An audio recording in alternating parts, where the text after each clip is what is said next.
আমার স্ত্রী পর্দা করে না, আমার জীবনের আছে কি? আমার আর ইজ্জত রইল কি? আমার মেয়ের পর্দা, আমার মেয়েটা 16 বছরের, আমার মেয়েটা রাস্তায় বাইর হয়, এলাকার সমস্ত লম্পট ছেলে খারাইয়া মতে এই অসভ্য জঙ্গলিরা আমার মেয়েটাকে উপভোগ করে, আমার মেয়েটাকে লোভের নজরে তাকায়। এক চাইতে লাঞ্ছনা বেটা, তুই মরে যাস টাকা বেটা, মরে যাও না কেন? তুমি এত বড় বেইজ্জতির পরে আমার মেয়ে কোলে পিঠে করে যাকে আমি মানুষ করলাম, আমার একটা 2 বছরের মেয়ে আছে, কথার কথা এই মেয়েটা রাতের 2টা 3টা বাজেও যদি আমি ঘরে ফিরি সব সময় জেগে থাকি, যতক্ষণ আমি গিয়া বাসায় না ঢুকি আমার মেয়েটা ঘুমায় না। রাত 2টা আমার ড্রাইভার সব সময় দেখে এটা, রাতের 2টা বাজে গিয়া বাচ্চাটাকে জড়ায়া ধরলে আদর করলে আমার পাশে নিয়ে শোয়াই, আমি এতটা যত্ন করে প্রতিটা মা বাপ কিভাবে কষ্ট করে নাই। তো বিনিময়ে আমার মাইয়া এখন বাজারে বাজারে ঘুরবো, মানুষের বেড হইতে চাইবো, খোলাই নেই আমি বাচ্চার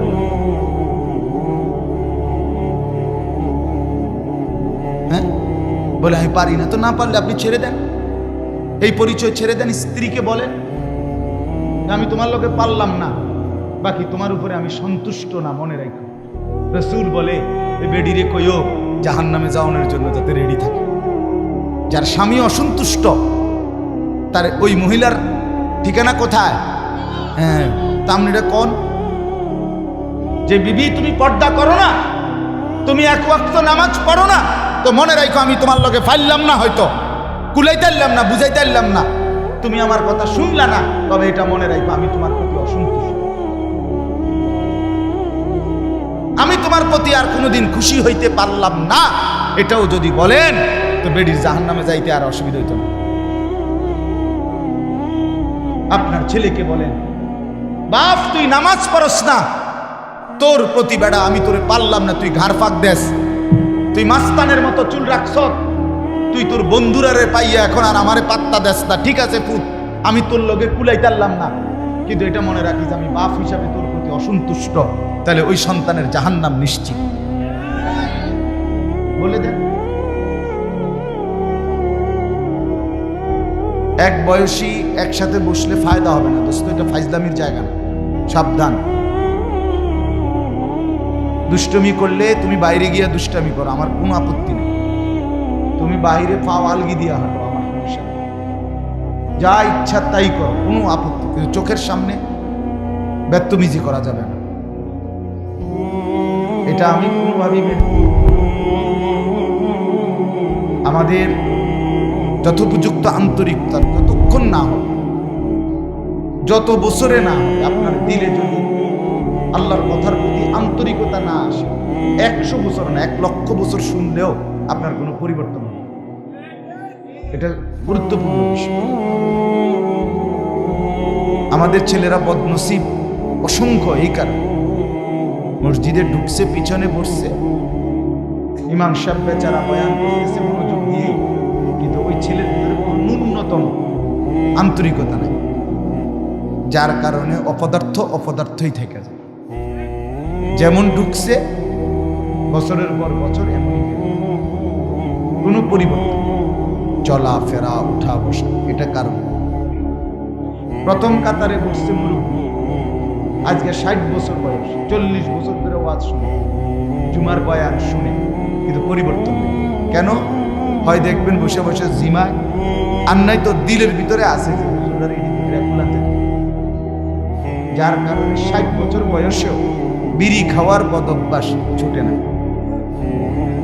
অথচ এত বয়স্ক লোক বিড়ি সিগারেট খাওয়ার কথা না, কারণ ওনার হায়াত অনেক দিন হয়ে গেছে, উনি কবরের কথা মনে করা উচিত।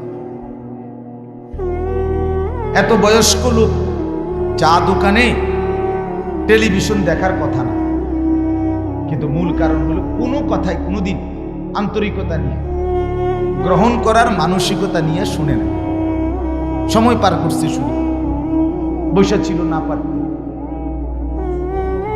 নাই। তো আন্তরিকতা যার মধ্যে আছে, জওয়ান কিংবা বুড়ো, কসম আল্লাহ কোরআন তার জিন্দেগি বদলায়। তার কথাবার্তা, চলাফেরা, উঠা বসা, আচার আচরণ, লেনদেন ধীরে ধীরে বদলায়। একদিনে আমি বলি না একদিনে আব্দুল কাদের জিলানী হবে না, একদিনেই বাইজিদ বোস্তামি হবে না, উনি নিজেও একদিনে হয় না। আব্দুল কাদের জিলানী রাহমাতুল্লাহ আলাইহি একদিনে হয়েছে না, তো আপনি হইবেন কেন? একদিনে বদলাবেন, কিন্তু আন্তরিকতা থাকলে ধীরে ধীরে বদলাবে। অধিকাংশ মানুষের পরিবর্তন না হওয়ার মূল কারণ এটা, কলিজার দিলের ভিতরে আছে যে আও হুজুররা যা কয় অত না। এই লোকের মুখ দিয়ে এই কথা বের করছে, সরাসরি শয়তান।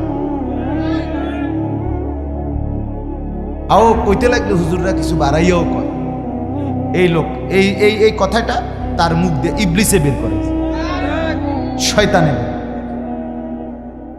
বুঝছেন? মানে তাকে যেন আমল করতে না হয়, এই জন্য শয়তান তাকে তার আয়ত্তে নিয়ে কথা বলে। কয় তো হুজুররা ভালোর জন্যই বলে, ফারিত না।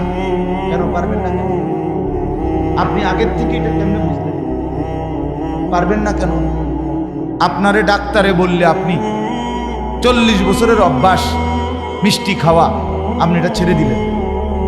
আপনাকে ডাক্তার বললে 40 বছরের অভ্যাস, আপনি চিনি খাওয়া ছেড়ে দিলেন। আপনাকে ডাক্তার বলার কারণে আজকে 50 বছরের অভ্যাস মিষ্টি খাওয়া ছেড়ে দিলেন। আপনি এত কিছু ছাড়তে পারলেন ডাক্তারের কথায়, তো আল্লাহর কথায় বিড়িখানা ছাড়তে পারলেন না? আল্লাহর কথায় টেলিভিশন দেখা, নাচ গান দেখা, পরের নারী দেখা ছাড়তে পারলেন না কেন? কথা বলেন, কারণটা কি? ডাক্তারের কথার উপরে আপনার এতটা আস্থা হইল? হ্যাঁ, আমার একজন পরিচিত লোক, আত্মীয়, ওনার পেটে একটু অসুস্থতা, ডাক্তারে বলছে গরুর গোশত খাইতে না। ওই গতকালকে আমার সাথে খাইতে বসছে, খানার সময় ভুলে ওনার প্লেটে 2 টুকরা গোশত দিয়া লাইছে। মানে মনে সাপ দেখলো আমার এইভাবে ফাল দিয়ে উঠছে। তাহলে একজন ডাক্তারের কথার উপরে আপনি এভাবে ফাল দিলেন? কথা বলেন, শুধু উনি না, আমরা সবাই। তাহলে সেটা আমি এতটা বুঝলাম, আল্লাহর কথা কেন বুঝলাম? আখিরাতের কথা কেন বুঝলাম? মূল কথা হইল আল্লাহর কথা, আখিরাত আমার দিলে নাই। মুখে আমরা ভেসক ধরছি আর কি, বাহ্যিক, আমি হুজুর, আমি পাবলিক, আমি মুসলমান, কিন্তু মূলত কলিজার ভিতরে আখিরাত জমে নাই। এই জন্য ছেলেদেরকে বলি, বাপ দয়া করে এই যাদের হাতে মোবাইল আছে, তোমরাও ভাই এই মোবাইলটা নামায় ফেলো, ভালো হবে। আমি বললাম বাবা আপনারা নামায় ফেলেন, এমনি শুনেন, এমনি চেহারার দিকে তাকায় থাকেন, দেখবেন ভালো। ওলামায়ে কেরামের চেহারার দিকে তাকাইয়া সরাসরি আন্তরিকতা নিয়ে কথা শুনলে আল্লাহর কসম খুব অল্প সময়ের ভিতরে মানুষের পরিবর্তন। আপনি আপনার মসজিদের ইমাম সাহেবের বয়ান ওনার দিকে তাকাইয়া থেকে শুনলেন, 6 মাসের ভিতরে আপনার চলাফেরার মধ্যে পরিবর্তন আসবে। আমি পরীক্ষিত হব, শর্ত হলো তাকাইয়া শুনলেন। ইমাম সাহেব ওয়াজ করে, আপনি সামনের কাতারে বৈশা এরম কর বেড়া, মনে যেন বর্ষি দিয়া মাছ ধরে, ফালতু। অথচ এই বুড়া মিয়া সাদওয়ানে বেড়ার জোশের ঠেলায়, কথার ঠেলায় মানুষ আতফাও ধরি। আল্লাহ দোয়াই আপনি গুদ্দুর চাচা, আপনি গুদ্দুর থামেন, আল্লাহ দোহাই চাচা, কে হুনে কার চাচার কুদানি দেখলে জোয়ানেও ফেল। কিও ওইখানে আপনার ঘুম আসে না? 3 ঘন্টা ধরে বসে গপ মারতেছেন, আপনি দেখো দূর হাইও ওঠে না, ওদূর ক্লান্তিও আসে না। আল্লাহর ঘরে ইমাম সাহেব কি 2 ঘন্টা ওয়াজ করে? জুমার বয়ান 1 ঘন্টা 40-45 মিনিট, গড়ে 40 মিনিট, আধা ঘন্টা 40 মিনিট মাত্র। এই কদ্দুর ভিতরে আপনি ঘুমাইতে ঘুমাইতে মাটির সাথে মিশে যাইতে আছেন। ঘটনা মূল কারণ হলো উনি জানে ওনার দিলে এটা দিয়ে আমার লাগবে। এগুলো হুজুরের এ সমস্ত কথা, এটি আমারও বিষয় না, হুজুরের বিষয়। আমি আল্লাহর রহমতে খাইয়া পইরা ভালো আছি। বুঝেন নাই? 3 ফুট বিদেশ, বাইত আল্লাহর রহমতে দুয়ার আছে, বাজার সদাই চলতেছে, পান বিড়ি বন চা বিস্কুট ফল ফলাদি ভাত মাছ খাইয়া ভালো আছে, খালাস উনি তৃপ্ত। আরে বাপ, জিন্দিগি তো এখানে শেষ না।